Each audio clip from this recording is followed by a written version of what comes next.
everyone. I am Mary McCarthy with the University of Minnesota's Venture Center within Technology Commercialization. You have joined the Minnesota Venture Builders webinar called Starting and Restarting with Digital Marketing. We're thrilled to have Ben Theis of Skol Marketing with us today to take us through this topic. But first, a little bit about us. This presentation is part of Launch Minnesota and Minnesota Venture Builders. Launch Minnesota is a statewide collaborative effort to accelerate the growth of startups and amplify Minnesota as a national leader in innovation. And then the University of Minnesota is the new online entrepreneurial education platform for Launch Minnesota. If you're interested in additional webinars, please visit their website, which is listed right above there. Current and upcoming webinars include information on value propositions, financial modeling, and other startup topics. Next slide. A bit about University of Minnesota Technology Commercialization, because not everyone knows who we are. We're a nationally recognized tech transfer office, and we generate return on investment in $1 billion in research funding that the University of Minnesota receives every year. We're known for excellence in executing licensed deals and having innovative, business-friendly approaches. But really the reason why I'm here is that we're also a key partner and a driver in Minnesota's entrepreneurial ecosystem. We help grow the state's robust and diverse economy and expand investment and business opportunities in new and growing areas. Now to introduce Ben, next slide. Ben is CEO of Skol Marketing. In 2012, he left the corporate world, just like me, and rolled up his sleeves to get work on his dream of going into business for himself. He founded Skol Marketing to help small businesses and nonprofits get found online. Through Skol Marketing, he creates websites for his clients and uses his experience from working for Google to perform SEO on his clients' sites, implements online marketing campaigns through the use of SEM and social media. You can find him anywhere online and at skolmarketing.com. Take it away, Ben. Thanks for joining us. Awesome. Thanks for having me, Mary, and thanks for everyone tuning in. As Mary said, my name is Ben Theis, owner and director of Skol Marketing. I'm really happy to be here to give this presentation today because I started just like everyone tuning in here as a small business, as an idea. And really, I started my business 8 years ago and have just kind of worked at it and grown it over the past 8 years. And what we do is we're a digital marketing agency that helps small and micro-sized businesses understand and get online and then kind of enhance your online presence. But really my favorite part of my job is working with organizations like the University of Minnesota or other smaller organizations around the Twin Cities and helping small business owners like yourself or starting startups like yourself that are thinking about going into business and understanding what we're kind of up against here. Understanding, again, like all of these different digital marketing tools that are out there that we can utilize to obviously help our business, and for a lot of us will be essential to our business. And today we're going to even be talking a little bit more about, in these trying times right now, is how is that different? And so understanding that, this isn't necessarily, if we were given this presentation last year, obviously we might be talking a little bit differently than obviously the things that have happened over the past 4 or 5 months. So with that said, we're going to go ahead and get started and really understand how, starting and restarting with digital marketing with our small businesses. So one thing I always like to kind of mention, especially when we're starting, when we're involved with this situation with COVID and just some of the other things that are happening with our economy, is I always like to kind of mention this, that the Harvard Business Journal came out with this great quote and this great study that says, on average, increases in marketing spending during a recession have boosted financial performance throughout the following year of the recession. So really what we're talking about here is it's an investment. And I think that's one of the really important pieces, is looking at it like an investment. The other thing too is to remember that when we talk about marketing spending, we're not just talking about money. That's what everyone always kind of thinks about, but it's also your other resources, your time and energy putting into it. There's a lot of things that you'll see here today that you can do internally and understand internally that you could even potentially do yourself. Maybe have a family member, a friend, if it's another business partner, an intern, whatever it may be, actually help you with this. And it's not necessarily spending money to actually be able to still reap the benefits. So I always like to kind of mention that because it really is important here that, when we look at this, that we still need to rely on digital marketing, and especially for starting a business during this time, it's even more important to realize that. So another question that I get a lot of times is, Ben, why would I market during this time? When everyone seems to be kind of, again, either kind of coming into a shell, everyone's kind of slowing down. And why would I actually market during this time? Well, a couple things to kind of look at through here that you can kind of see is internet traffic is actually up 50% than it was year over year of this time last year. And a lot of that has to do that we've been at home. We're looking for other sorts of entertainment. We're looking at other sorts of communication, looking at other sorts of education, and turning more to a digital realm. Well, that obviously can benefit us as a business owner or a business that's trying to advertise or promote or market ourselves online, because now we have 50% more times that people are on there. The other thing to also kind of realize that people are still buying during this time. I'm sure we've all, that are listening to this, we've maybe cut back on spending or potentially not, but all of us are still spending. And so the thing is to realize is that whatever your business does, most likely there's still a need for it. Even the ones that have cut way, way, way back, either from consumer spending or not, there still is at least a need for those types of industries and those types of businesses. So it's really important as you start to kind of lay out your marketing strategy, figure out how you can tweak your current strategy, is to look at again, and realize that people are still buying. Now, again, we may have to do that differently, which we'll get into here, but knowing that they're still there. The other thing too is to look at it from a competitive advantage standpoint. Honestly, a lot of our clients that we've had that have either stayed the course or even increased some of their marketing, again, depending on if that's internal resources or actual marketing spend, are actually seeing kind of a competitive advantage because some of their competitors out there are now just, again, stopping everything or moving backwards. So potentially, and this is just an arbitrary kind of example here, but, again, we could be stopping. We could have a pace of similar to walking. We could have again, we could be jogging or we could be running. Realizing that maybe, one of your competitor was running, all the time with marketing, and now they've gone all the way to a stop or a walk. Well, if we come at this and we can be jogging while they're walking, now it gives us a competitive advantage.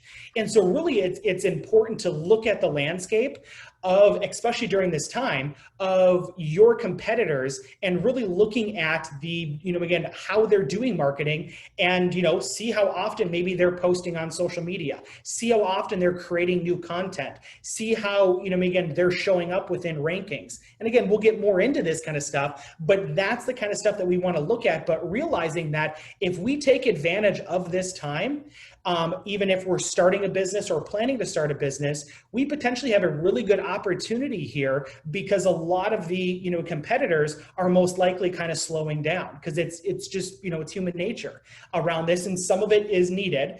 But again, it's looking at how we can take advantage of that situation.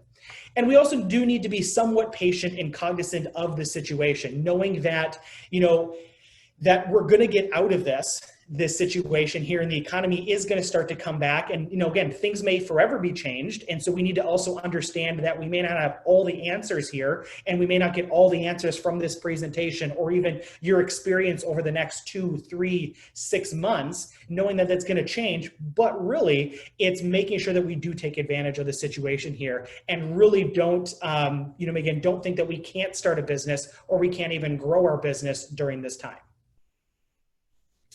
So one thing that I like to, so what we're going to do here is we're going to go over 3 different tools to at least introduce you to and at least kind of talk about some of the basics that you can do. Now these, for instance, SEO is going to be predicated on you actually having a website, but this can also make sure that you can kind of work to get that. So what SEO is search engine optimization. So this is how does Google, again, have a relationship with you, and when someone types in X, Y, or Z, how do we obviously kind of show up so that we can tell people when they're looking for X that we can actually solve that with our website.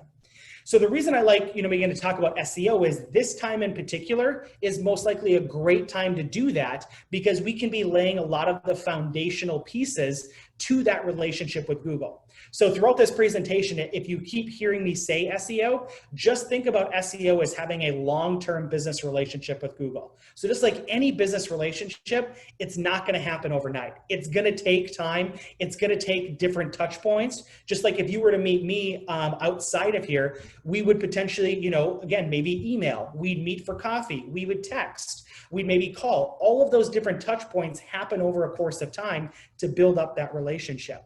And so the same thing kind of happens with Google. So first we need to lay the foundation to our relationship with Google. And so what that means is that we need to have Google understand what we do and where we do it. And I'll explain a little bit here. We'll get into this just a little bit for you guys to kind of give you guys a taste of what we're kind of talking about, but realizing that this is going to be a process as we start to build a relationship with Google, but this can be a very powerful tool for you to utilize within your website, within your digital presence, and ultimately within your business. Once we lay that foundation with Google, then we move on to what we kind of call ongoing or relational SEO. This again is building that relationship. With foundational, we've set that foundation so that Google again knows who we are, where we do it, and now we actually kind of move into why should Google rank us above another competitor when someone's doing a search that doesn't know we exist. That ultimately is what SEO is the value of, is someone is looking for your products or services, they don't know you exist, and they're relying on Google to find you. So this is where we kind of start that process. Now with that okay, Ben, I know that you just talked about foundational SEO and relational SEO, but what can I do as a business owner or on my website or get help with on my website, if that's internally or externally, with being able to actually get this going?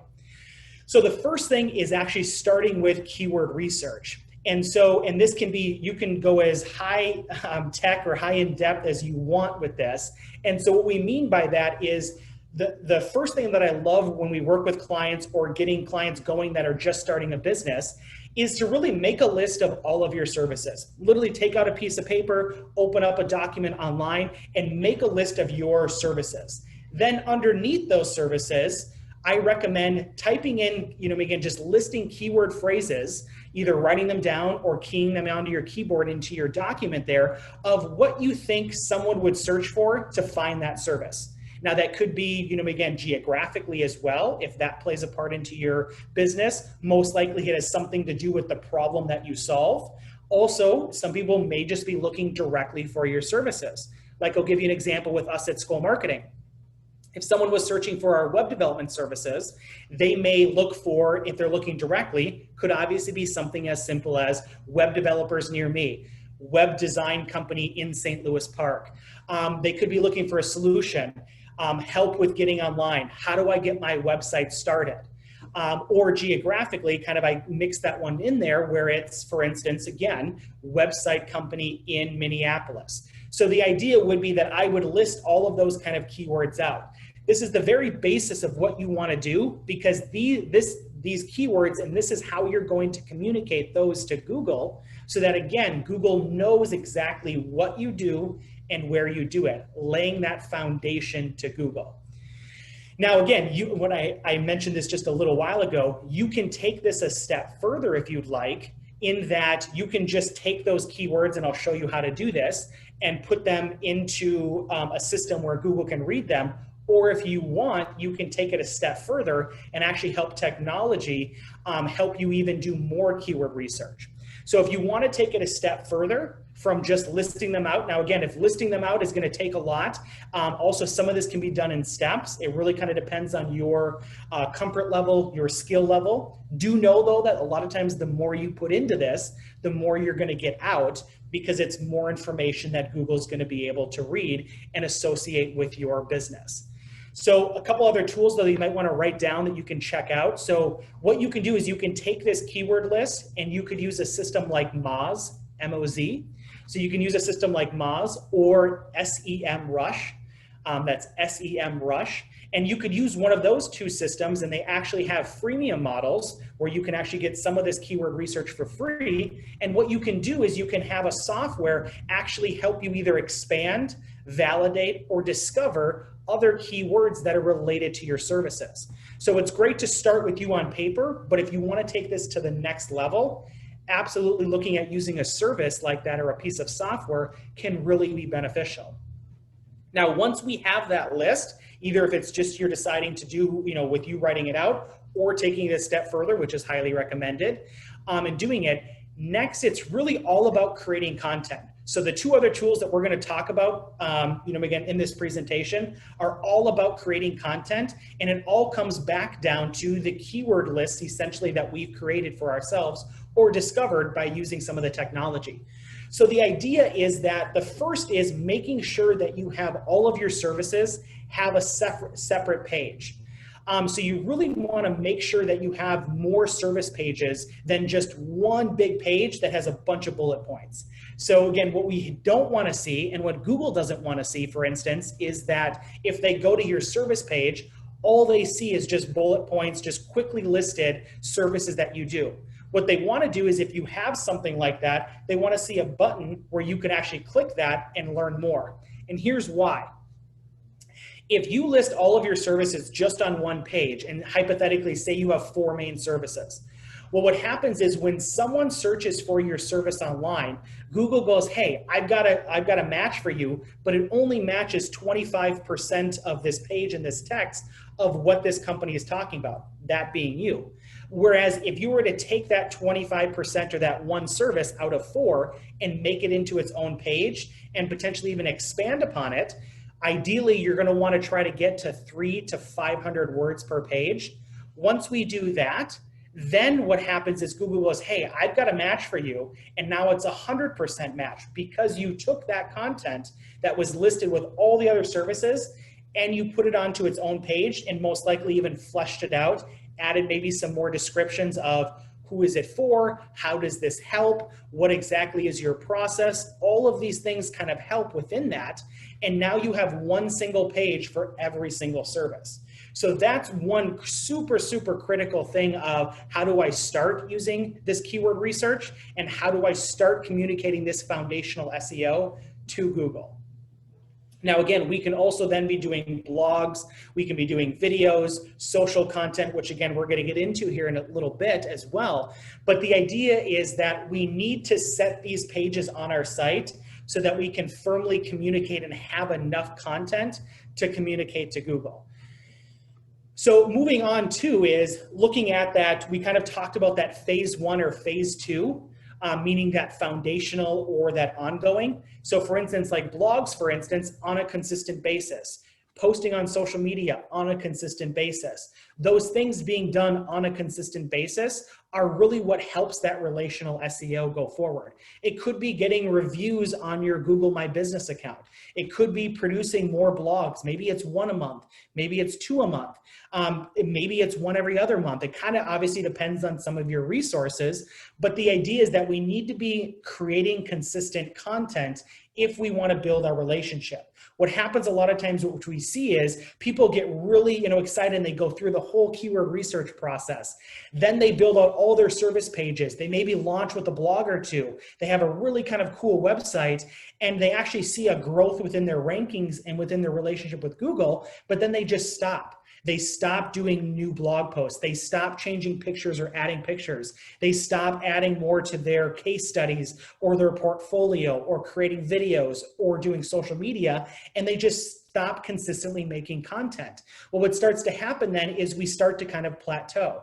And so it doesn't mean that, we could potentially go down, but again, our idea is to continue to build this relationship with Google, because it also, we have to be, again, realistic here that most likely whatever industry you're going into, there's probably other competitors that are out there. They've had more time to build a relationship with Google. They've had more time to lay that foundation, to build more content. And so we kind of need to play a little bit of catch up, but it's not just so much, hey, if we just, just playing catch up, it's more or less kind of the quality of the content, the consistency of the content, and, again, naturally and gradually building that relationship up with them. And like I was saying in the previous slides, this could be a prime opportunity to do that because some of those companies may be pulling back on that, where now you're moving forward with that and you might be able to build that relationship up with Google faster than you normally could. I listed on here Hummingbird update. I just like to kind of mention this. This happened actually several years ago, but some people don't realize that when you do a search on Google, Google actually does a mini search within it to actually understand what that person is searching for. What this helps you with is all of a lot of times synonyms or keywords that have an S that don't have an S at the end of them. We can really look to kind of get past that and really just focus on the keywords and the services of obviously what are these keywords, what are these services, and how can we help someone in our demographic, if that's locally, be a city-wise, statewide, or even national or international wide. And last but not least is one thing I always like to kind of throw out there as a reminder: make sure you get what's called an SSL. You can figure out if you have an SSL by if you type in your website and at the top, if you have a little padlock. I'm sure we've all kind of seen this. If we don't, unfortunately, our website will say not secure, and that's not something we want to kind of be shown or to be seen by users.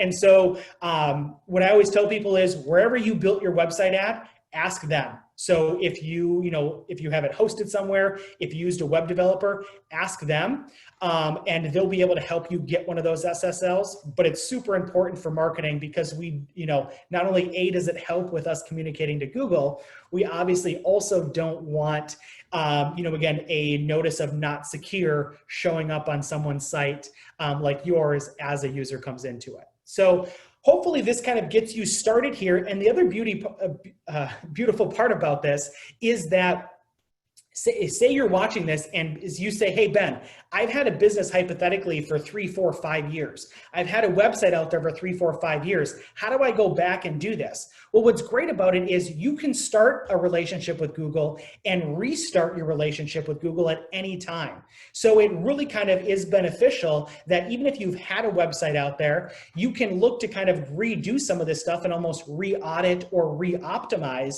your own web presence for this. Now, again, if you're starting this from scratch, you would just be starting from square one from here. But most likely there are a lot of people out there watching this that, have probably had a website and never done this. There's, again, there is no punishment for going back and adding more service pages. There's no punishment for now starting to decide, hey, you know what? Ben said, I should start blogging once or twice a month. I'm going to give it a try. I'm going to actually restart social media, whatever that may be. So just remember that we can kind of come back to that and do that, but knowing that if we stop it, someone else, again, maybe building a relationship up better than us with Google, as well as if you stop, you're not going to be able to build that relationship up and you're not going to be able to improve your rankings.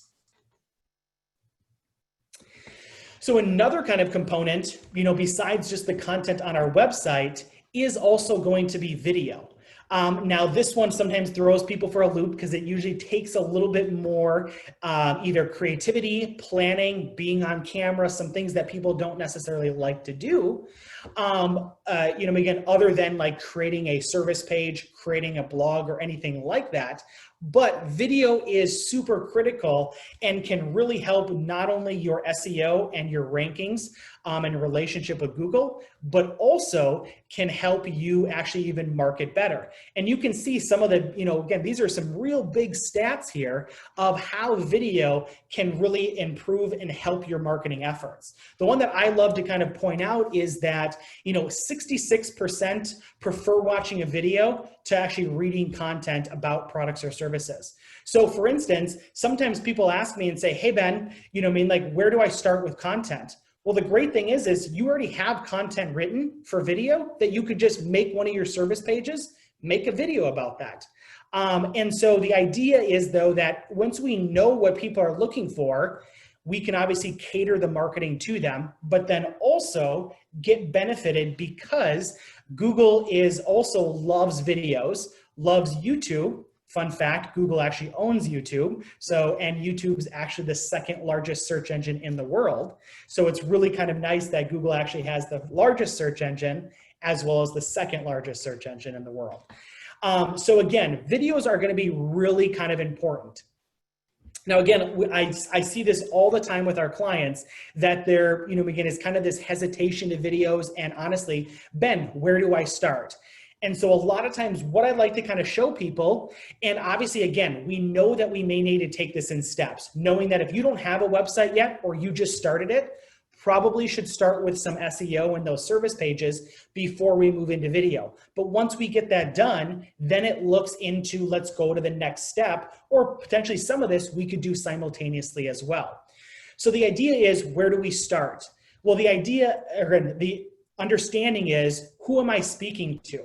So, again, we need to understand who our audience is. Are we speaking to someone internally? Is this a how-to video maybe for your staff or internally? Is this more or less, a marketing video to certain demographics that we're actually speaking to? We need to prepare. We need to make sure that we lay out what we're going to do in a video. That may be saying, hey, Ben, you know what? You're right. I'm going to take these 2 service pages. I'm going to create a video that's going to speak to my exact customer that's located here in Minneapolis, Minnesota, and I'm going to, create a video that's going to speak to them. That's, again, what we want to look for. Also, make sure that we have some, simple things like making sure we know our surroundings or our environment. We don't want to do a video in a really loud, noisy place. It's going to take, it's going to distract us away from our message. Make sure you look at getting potentially some tech. All of these things that you see there, you can most likely either find on an app store or within Amazon for around 20 bucks. And it can really elevate the quality of your videos to be able to do that. And again, we're not going to go so far in depth here today talking about, again, editing videos and doing all that. But I do just want to help you kind of get started with some ideas on what we can do with videos and feel like, Ben, I don't have anything I can talk about. I can guarantee you every single person watching this video has something they could create a video about.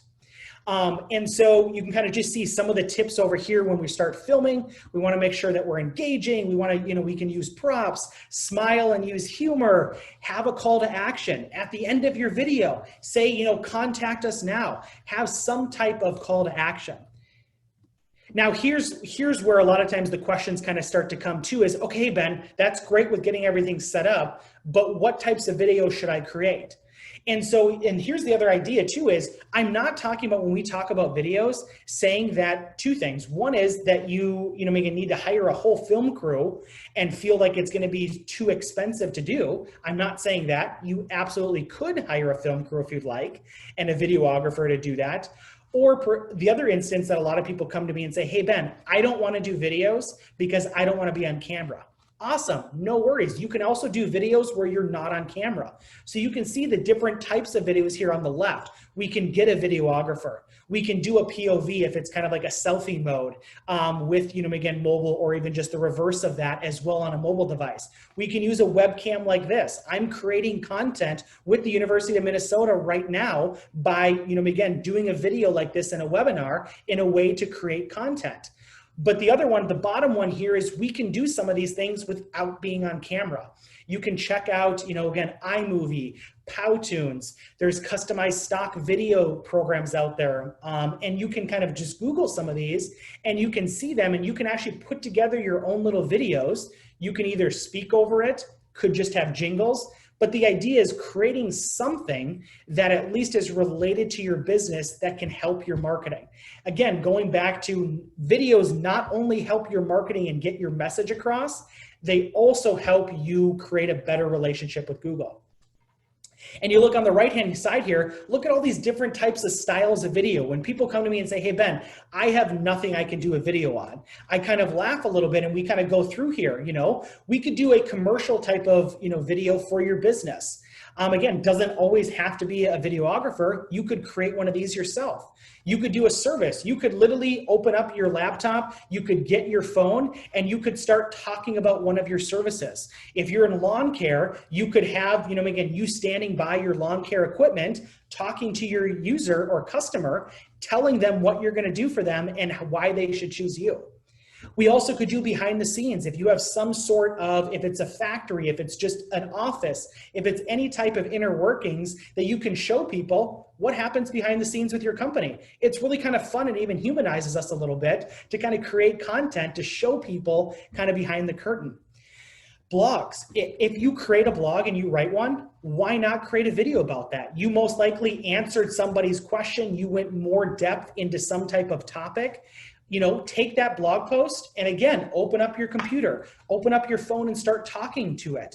Maybe creating an animation video with one of these Powtoons or an iMovie where you take some different pictures and you talk to it, or you put some music or some overlays to it. And again, I know a lot of this sounds very complicated, and I'm not going to lie, if we've never done it, absolutely there's going to be apprehension. But the thing is if you do want to take digital marketing seriously, and we do want to eventually create a really good relationship with Google and create killer content that people are actually going to only A, want to watch and engage with, but also B, that can actually help us sell ourselves, videos are really where we have to be looking as one of the key components.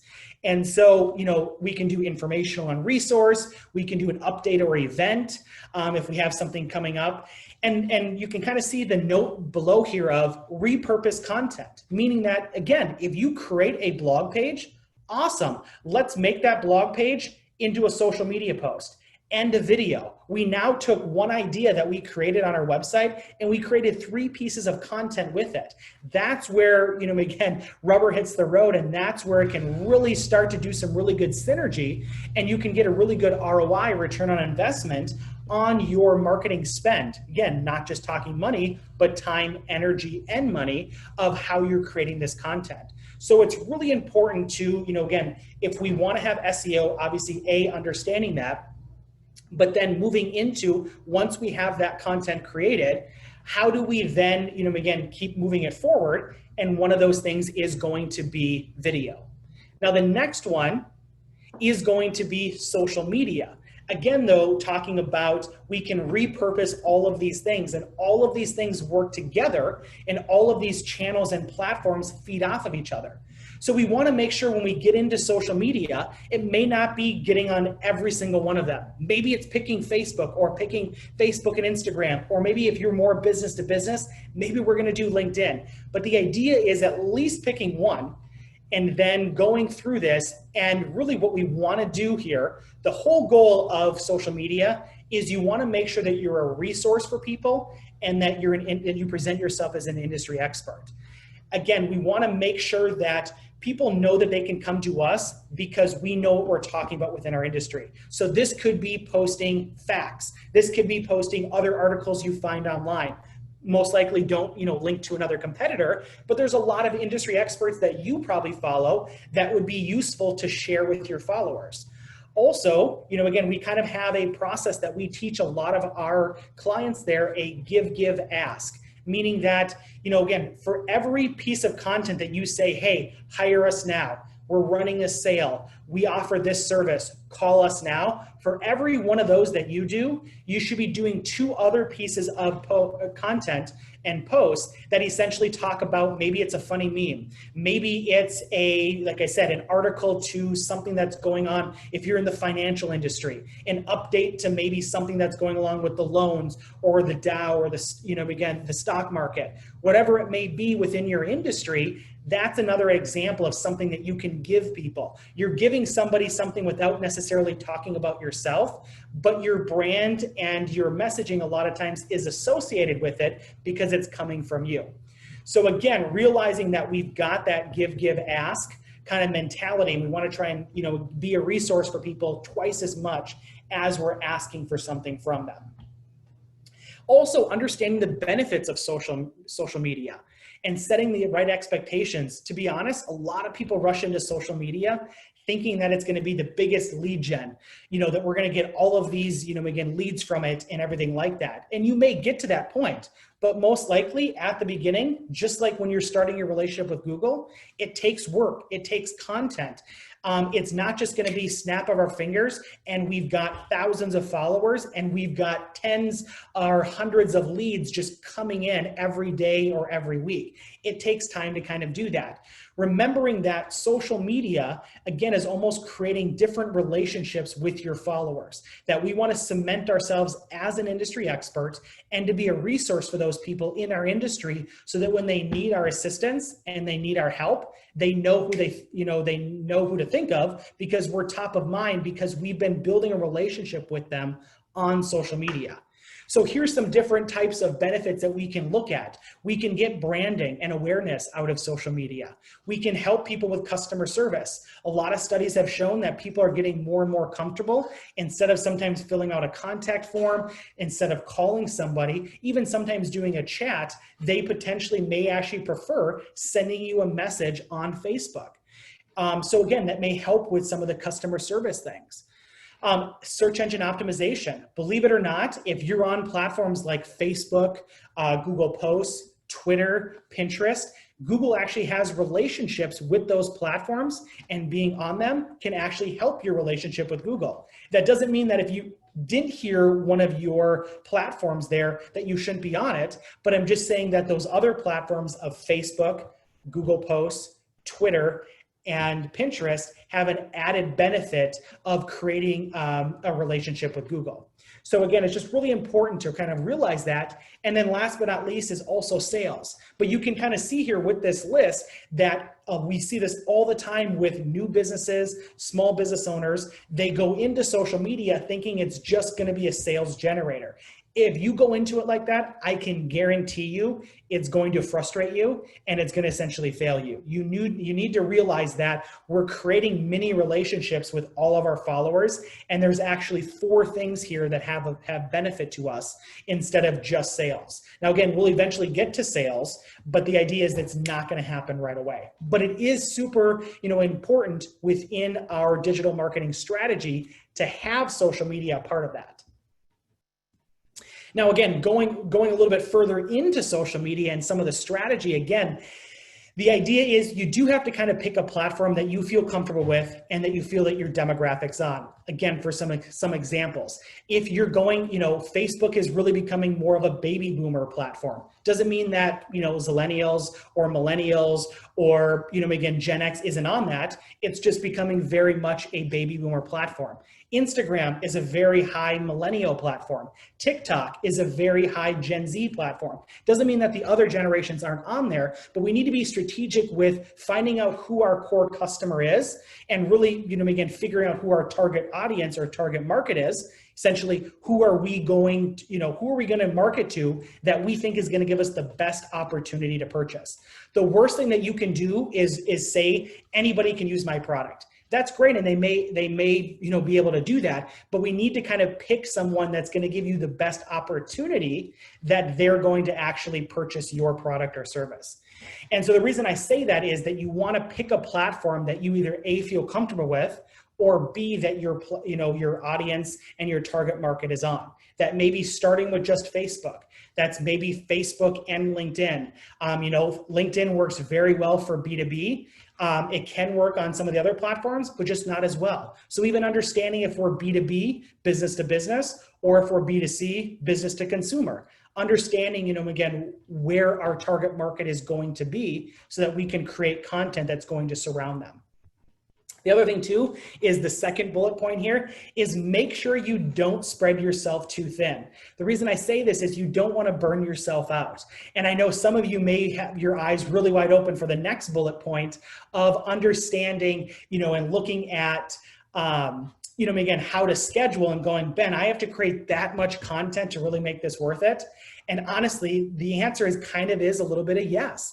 That if we want to create a good relationship and have really good rankings within the algorithms of Facebook, of Instagram, get more followers, get more reach, we have to be producing a consistent amount of content. Just like, again, we're trying to create a relationship with Google, we're simultaneously also trying to create a relationship with Facebook, Twitter, Instagram, other social media platforms, and we need content to do that. And this is also why I say sometimes it may be a benefit to start with 1 or 2 platforms because of the content that is needed to build on those. So again, don't spread yourself too thin. Maybe it's a matter of starting just with Facebook and you're going to make a commitment to post twice a week.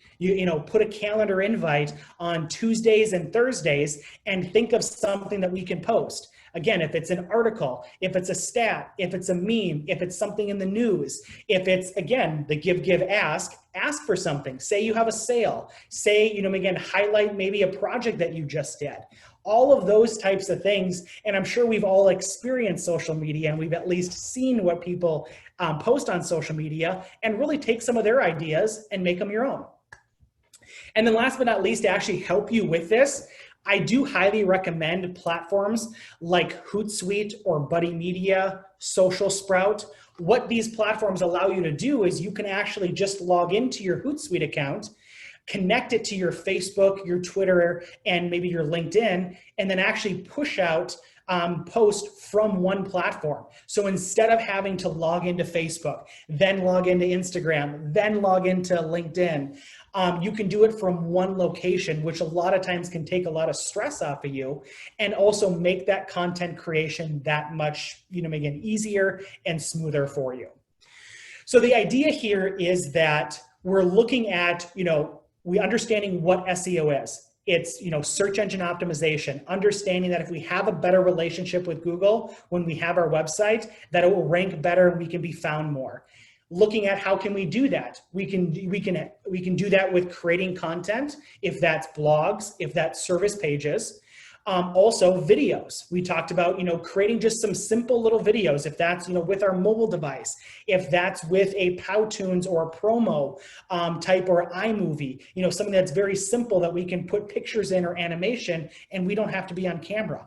Or even social media, helping us, again, not only get a marketing benefit by creating micro relationships with, users on Facebook or Twitter or Instagram, etc., but then also having that even tie back into SEO. And you can kind of see how all of these things kind of work together. And we're getting back to another reminder of repurposing your content. So again, once we know all three of those things, I always like to kind of mention, and you're going to see some of these things just reiterated, but especially during this time of, again, of COVID, just the, uncertainty, is if you have a website, go back and audit yourself. If you've been, if you've been in business even 6 months, and maybe you've had a social media account, or you've done something, even anything online, take a step back and just audit yourself. Think about, other, articles or blogs you can create. Think about questions you get asked all the time. That's a perfect opportunity to create content. Again, reassess your services. We talked about that. Also DIY, be a resource for people. If you're an auto mechanic, create some videos or a blog or something that shows maybe someone how to do their own oil change. Be a resource for those people, because I guarantee you it will come back. They may be, you may be thinking to yourself, Ben, why would I show somebody how to do something while, again, that's what they could pay me to do? And it's a valid question. The answer, though, is that, again, when you show somebody how to do something, you create a relationship, you cement yourself as an industry expert, and I can guarantee you that most of the users or potential customers that you're going to be dealing with are going to reach a point where they can't go any further. They, again, that they need somebody else in this industry, and that they want someone else in that industry to help them to the next step. And that's where you can kind of come in, and you did that because you were a resource to them. And so you can kind of see here, we talked about videos, we talked about social media and everything like that. Another thing too is, if you have actually a brick and mortar store, make sure that we're updating our signage and also messaging during this time. If you are, marketing during COVID right now, there's a lot of missed messages. Some people can maybe, I've had clients and that we've helped with doing this, because we discovered that their, website was different than what we saw in the store. It wasn't, again, there was a lot of conflicting messages, either not even just necessarily branding, but also even going forward, are you open? Are you available for people to come in your store? Do you have restrictions? Are you offering deals, promotions, anything like that? We want to make sure that if you, again, have anything new, or just, people want to know where people stand right now. And, again, it happens all the time that one person is sitting right here and a complete exact competitors right here, and they completely have different ideologies about this stuff. They have different, how they're implementing stuff, if they're open, if they're not. So just also make sure that if you're doing your digital marketing right now, or you're just starting, that you have a consistent message on all platforms, both online and offline, if that's applicable to you. Now, the last thing that we're going to kind of go into here is, you've heard me talk about your target market. You've heard me talk about, again, your target audience and your demographics and things like that. Well, again, like, yes, we want to take the time to understand, again, who buys our product. But, again, like, that's one piece of it, unfortunately, right now. The other piece is then understanding kind of the psychology of people right now during COVID. And even as we get out of COVID, having other people in different states of mind, and all of these people we need to actually market to. Which honestly, as a marketer, it makes it tricky, but it helps understanding that. And I hope that as we go through this, you guys can be able to kind of understand and say, hey, hypothetically, if my demographic is suburban moms in, the Twin Cities market here, that's great. But, again, within that, demographic of suburban moms in the Twin Cities area, we may actually have 3 different groups, and most likely you do have 3 different groups of people right now because of the times that we're in right now. So this is really important to kind of realize and know that this is going to change, and people are going to move between these groups as we move forward, and as different comfortabilities start to come up. Nobody knows about things, that happened with cures and spikes and surges and things like that. There's a lot of unknown, but the more we understand this, the more we can market and communicate to them. So the first group of people is called the slam on the brakes crowd. This is the crowd, and again, we know probably somebody in every single group here. This is where they're holding everything in. They're kind of going into a cocoon. They're panicking and they're very nervous right now. We have to be very sensitive to that, and we have to be very understanding of that. They're most likely shutting everything down. They're stopped spending. They're not going to be able to, again, either purchase because they don't feel comfortable. Obviously, potential job losses or layoffs can have an impact on that as well. But the idea is that doesn't mean we can't market to them or think about them while we're still building our business or starting our business. We need to make sure that, hey, we can still focus on a future relationship with people in this slam on the brakes crowd. So we can do more awareness marketing, just letting them know that we're there. That can really help with social media, for instance, just letting people know that you're there. We can create DIY content, things that they could do at home, so they know that, hey, we're still this industry expert sitting here, but hey, we're going to help you out, and we're going to give you some of this content that you can do in the own comfort of your home or wherever that may be. Maybe it's potentially offering free or virtual consultations, helping them, again, just giving them something free so you can really kind of help them while you're potentially even helping yourself by building a relationship with these individuals long term. Maybe it's also offering a free useful item. To give you an example, you can kind of see here, this is Love Your Melon. They created, face masks. They were donating some, they were selling others, hand sanitizer being built by Tattersall. And some of you may be looking at this going like, Ben, that's great, but I can't make those, or I can't do that. That's okay. You can still show people how maybe you're donating, food. Maybe you're donating your time. Maybe if it's even just awareness, and even, again, just showing, your support for these things that are coming on. So we can be doing social media posts. We can be doing website messaging and landing pages, showing people, again, DIY stuff, telling them that we're here, showing that some of the philanthropy that we're maybe doing out there to kind of show people what we're doing for the community, and also even internally, potentially building relationships. The image here on the far right is one of my favorite. It was actually Burger King came up with this image that was essentially showing people, jokingly but realistically, how to make their own Whopper at home. So again, you can even have some fun with this on, again, showing people and connecting with people without actually asking or expecting them to purchase. Because again, especially with this group of people, you're not going to get that. We're going to have to, again, wait on them. We're going to have to build our long-term relationship. It's almost like planting seeds with the slam on the brakes, again, group. Now, the next group is honestly probably the biggest group. This is the one that you're probably going to market to the most. So I'd say probably for every message that you do, again, within the slam on the brakes or group 3 that we'll talk about, you're probably going to be doing double within this group. And so this group is still hesitant and cognizant of all the things that are going around, but they need to potentially be positively coerced. There is some flexibility with them, but if we did nothing with them, they most likely aren't going to actively search for us. And this is critical, and that point is critical because that's where digital and just marketing in general comes into play. Because marketing is where we can positively coerce someone to make a decision to obviously purchase our products or services, even during a time like this, or even during a time as we get out of this. As we all know, things are going to change. Yes, things are opening up right now. Some may be closing back up. You know, we're still going to be feeling this in 2021, hopefully not 2022, but potentially there, no one knows. So my point being though, is that we're going to have people that are shifting through these and having to constantly look at this, that this is going to be, you know, at least a semi, again, long-term type of ordeal, an idea of who we need to be thinking of and looking at.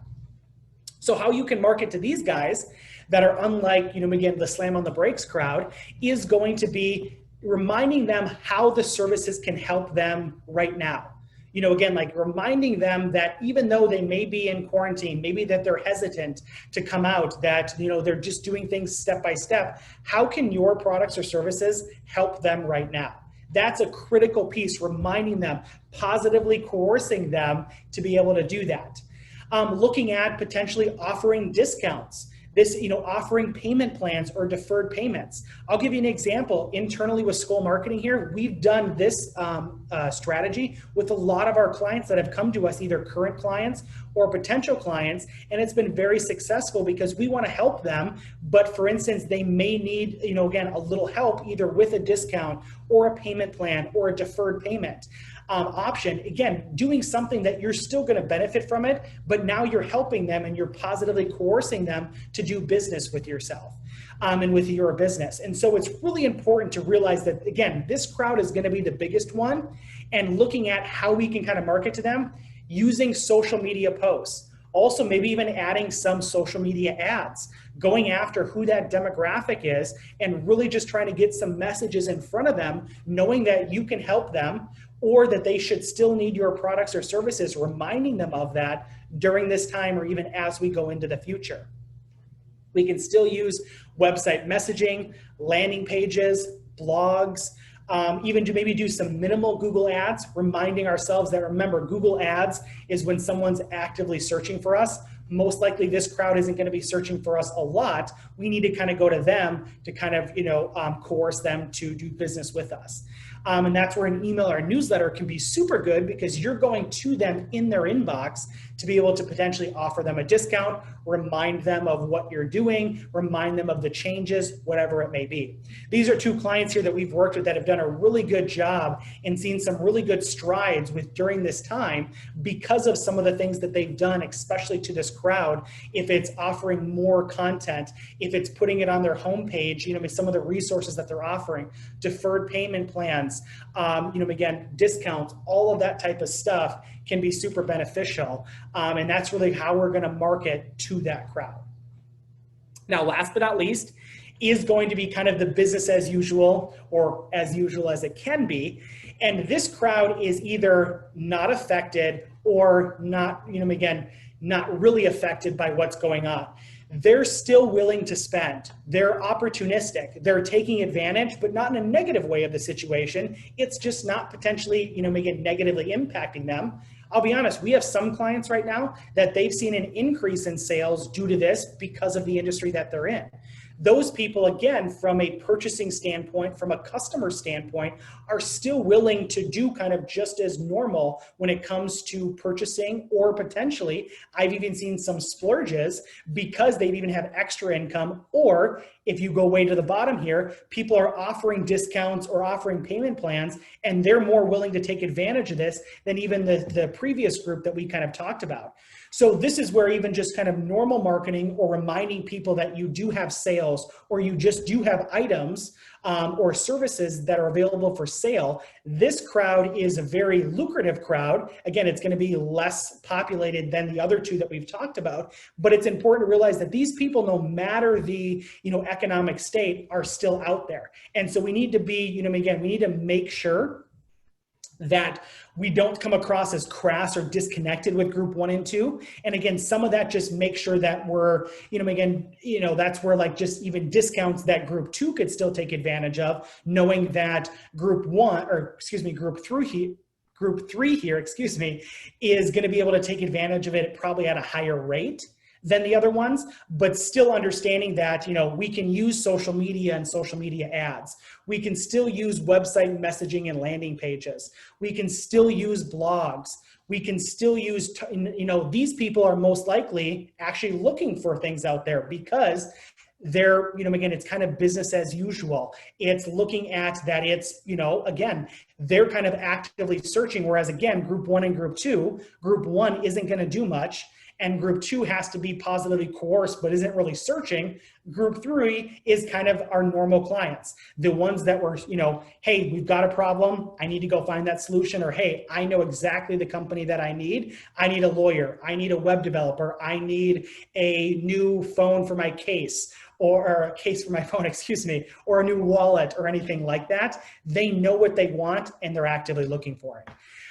So again, we want to make sure that we understand that we have 3 groups of individuals. We have a slam on the brakes crew that we're going to have to build a long-term relationship with it. And we're going to have to essentially give them some free things that honestly is going to come back and it's going to make you feel good. It's going to, again, help the community, and it's going to come back to you because they're going to remember that.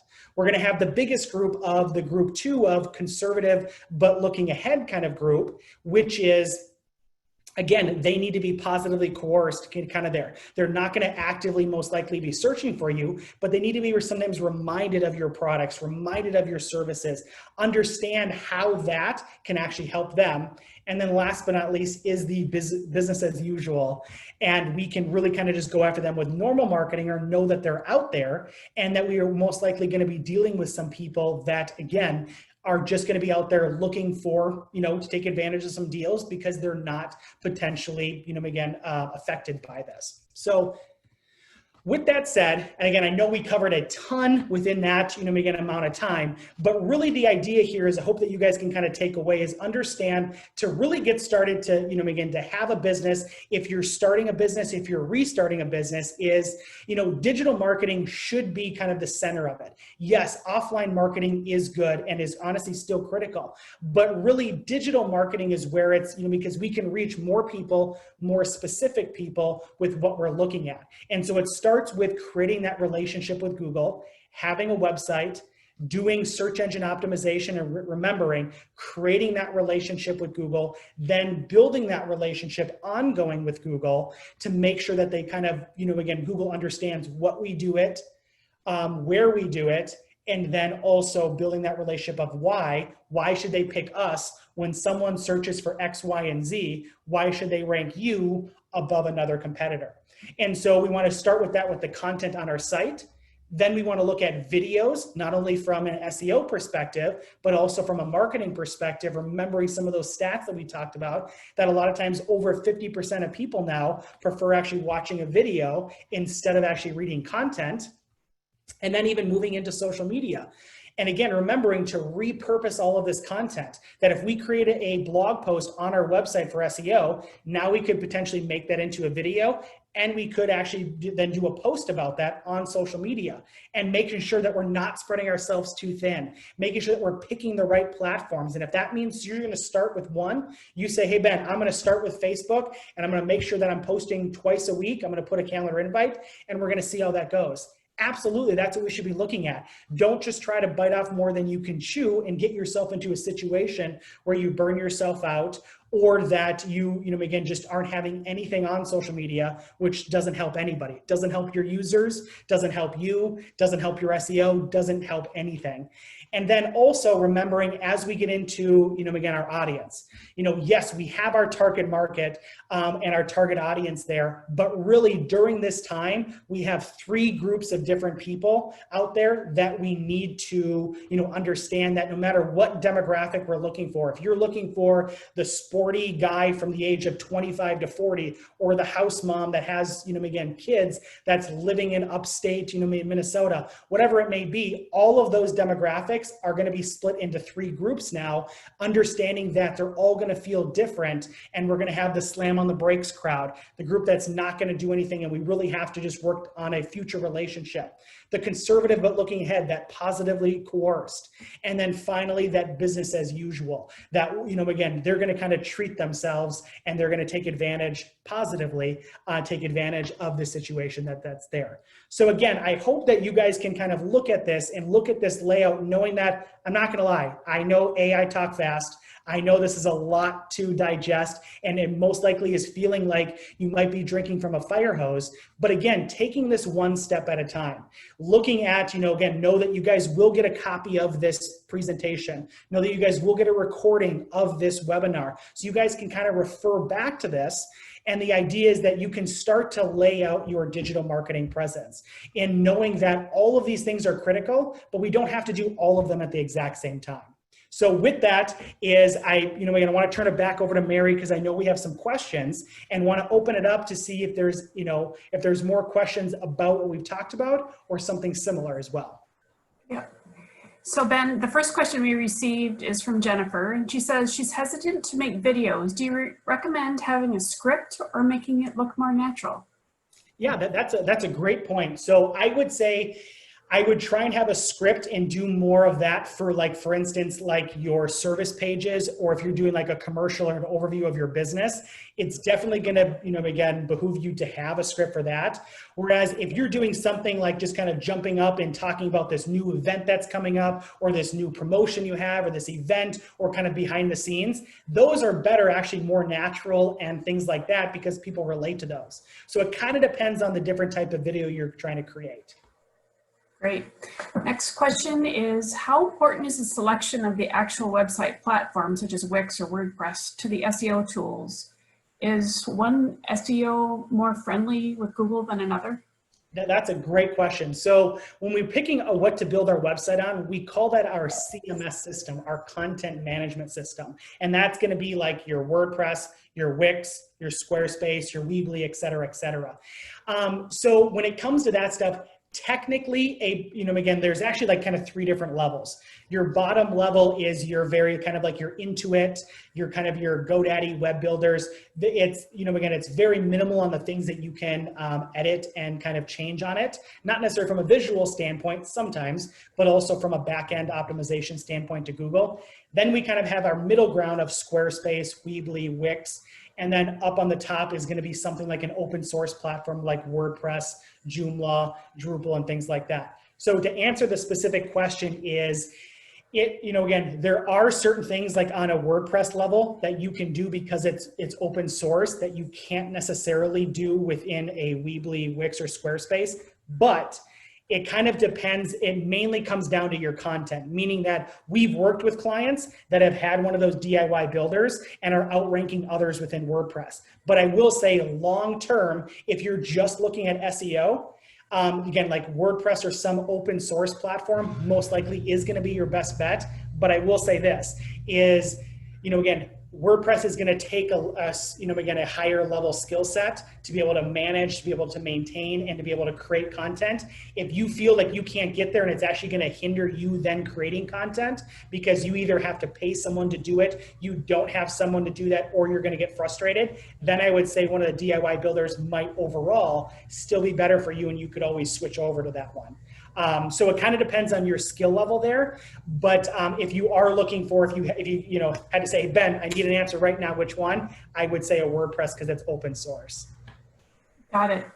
Next question is from Maureen. She says, are there copyright type laws for content, or how does copyright work in the World Wide Web? Yeah, great point. So a lot of times how the copyright laws kind of essentially work, and some of them are laws and some of them are regulations and things like that. But for the most part, a good rule of thumb is that if you post something that's like, that goes to your website that was unique and you created, you essentially kind of own that. And so, again, it is a really good point is you have to be careful when you're, when you're taking other people's content and either putting it onto your site or things like that.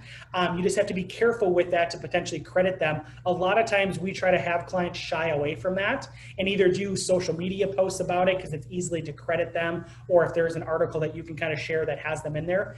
And so we do try to have people shy away from just copying and pasting and putting it onto like your service pages, your blogs. But you can take a piece of content and almost rewrite it or use the structure and make it your own. The other thing that to also know too is Google also has a way that they also almost try to do like to assert who the author is, meaning that if I go and write a blog post on skolmarketing.com and maybe 3 months later you find and go, this is great, I'm just going to copy and paste this. Well, what happens is Google already knows that I was the one that did it first. So when you go and put it on your website, it's fine, but you're not getting any of the equity that you would do if you built your own blog because Google already knows that I created it first. So it actually reinforces my content because you went and copied it and put it on your own page, even if you're not linking back. Wow, okay, good to know. David Hain asks, you talked about the value of separating services into different pages. How well do site builders like Wix or Squarespace support this design pattern? Yeah, so no, and any web builder, even like the lowest level ones, will allow you to do this. It kind of depends on how you're going to design it. If it's a drop-down menu, if I click services and then there's buttons that go to other pages. But honestly, you can do this with, again, whatever web builder you're using. It doesn't have to be a WordPress or high-level one. You can have a DIY builder like a Weebly, Wix, or Squarespace, and absolutely be able to kind of do that. It's just imperative that no matter what CMS system you're using, that we make sure that those service pages are created and have their own URL. Got it. Thank you. Next question is Ryan is asking.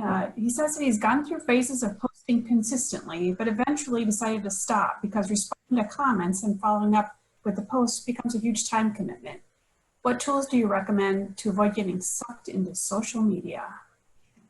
That's where I would recommend those Hootsuite and Buddy Media and Social Sprouts, because I completely understand where you're coming from, especially if you're trying to work. Social media can be kind of a time suck and you can get drawn into it. Plus, again, I'm not going to lie, it does take work. All of this stuff, as you guys can kind of seeing, you can do, if you write one blog every quarter, that's not as good as writing one blog every month.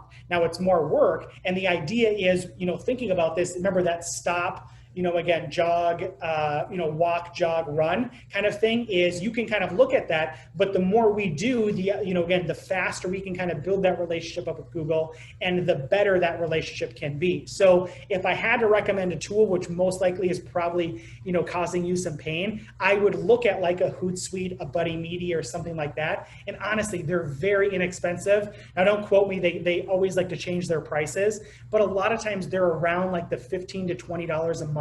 And you're able to kind of connect all of your social media platforms in there. Sometimes they even have like free offers, or you can connect 1 and 2. And so with that though, with this question is you could get rid of some of that other, again, kind of time suck and getting sucked into the platform and be able to just kind of focus on, again, liking comments or responding, or specifically just creating content. That's the #1 thing we want to do. Okay, thanks. And Rose is asking, how important is it to have different content on the various social media platforms? Is it enough to change the wording, but share essentially the same ideas and information? Great question as well. So honestly, again, you can change some of the wording, and you actually can get different strategies out here from different professionals. What I will say is, yes, it would actually be great if for Instagram you had all of this different content, Facebook, all this different content, and Twitter. But being realistic, especially starting your own business, being a small business owner, what I would recommend is that knowing the difference between the platforms. So like, for instance, if you post something on Instagram, it has to have a picture. Whereas on Facebook, you could post something in a link and it will link to that article. So knowing that there's some things that won't work on some of the platforms, But really, to getting to your point, the answer would be yes, that you can take one idea and then kind of, conform that to every platform, because every platform is a little different. Some use hashtags more than others. Some are going to have a character limit. Some are going to have a link, either, they will or they won't do it. Some are more picture focused than others. So kind of understanding some of those and being able to kind of experiment with some of those is going to be critical. But the answer would be, again, if I were to recommend something, all things considered, just focus on creating one piece of content and then conforming that to the different platforms that you're on. Great advice. And then Ryan provided an example of how you repurpose the content into a blog site. Anders, my friend Anders, is asking what metrics are valuable to track for marketing content and what should be tracked over time for each platform? Yeah, so I unfortunately didn't get to go into, but today, due to kind of time limits and just kind of being able to introduce this stuff to you guys, but one tool that I would absolutely recommend that you guys do when you get a website is Google Analytics. Google Analytics is going to be able to start to analyze all of that kind of stuff. So when we start to set KPIs or start to look at different metrics and figure out these benchmarks, Google Analytics is going to be the tool that you're going to be able to do that. Also, Google Analytics is very easy to set up. You would just essentially Google how to set up Google Analytics enter in your CMS system, and it will walk you through it. But the other thing to know with Google Analytics is if you even left this and said, hey, Ben, I'm just not ready to start analyzing data and to do things like that, that's okay, but you should still set up your Google Analytics because it can't retroactively go get data. Now, to answer the question specifically of which type of reports or metrics that I would look at, the number one that I like to look at is called the acquisition report. What the acquisition report tells you, it takes it a step further than the audience report, which is what most people look at. How many people were on my site? How many pages did they view? Things like that, which are important, but there's so much fluff that could be in there. Whereas acquisition then will break it down and say, okay, where are these people coming from? So now you can get to validate and actually start to see your efforts improve. Organic is what the label is on Google Analytics. That's like coming from a google.com, a bing.com, coming from a search engine. So that's going to be improved upon with SEO. Social media, they have a social media one there. Obviously, that's social media traffic that's leaving Facebook or whatever and then coming to your website. So that's another one that can be also analyzed and improved and validated by the efforts that you're doing. So again, if you're looking to kind of start kind of looking at that, is acquisition can be super powerful and super beneficial because it can really start to help you give an ROI and validate your different marketing efforts, and you can compare to previous months, previous years, and it's really kind of cool to see the growth with those. Great. Do you offer classes on Google Analytics through Skol? Yes, we do. So we have different, we have an analytics webinars. We actually have two of them. So we have a 1.0 and a 2.0. We also talk about those. One other thing that we also do offer is free consultations. So if there's, again, with a lot of these topics that we talked about, is if you're ever interested in setting up a consultation where we can talk more about, if you have questions of, hey, Ben, how do I set up this Google Analytics, or how, you talked about SEO, how do I do that on my site? So you can really just, again, contact us and we'd be more than happy to set up a free one. I always joke, and it's true though, this is not a sales pitch. If you want to talk about our services, awesome, we'll set up another time. We just know that this is another way that we can help the community by being able to take this a step further, because obviously with everyone listening here, I'm trying to talk to, dozens upon dozens of people here, whereas I know all of us may have individual questions that maybe can't be answered right now. So we do a lot of webinars around like video, Google Analytics, social media, SEO, that I encourage you guys to check out. But also, if you do want to talk to us more specifically, you have a more specific need that you need some help on or some questions, always feel free to reach out to us. You can call us, email, or text, and we'd be more than happy just to help you out. Thanks, Ben. It looks like we've answered all the questions. Do you have any parting words before we go? No, that was really kind of my last, I guess it kind of worked. It was just kind of letting you guys know about the workshops. I really appreciate you guys having me on today. Like I said, I know I talk fast. I know this is a lot to sometimes handle all in one session, but that's why I make all of our presentations available with, again, with a copy of the presentation, and Mary's going to make it available that you can kind of come back and watch this. And then also giving our contact information. Like I said, if you have any questions, something that I wasn't able to answer today, or that comes up as you're doing this, I really encourage you to reach out or to check out some of our, we do a lot of blogging, we do a lot of social content to kind of do free content to help you out there in the community. Great. Well, thank you so much, Ben, for all the wisdom that you shared with us, Minnesota startup community. We really appreciate everything you do to support us.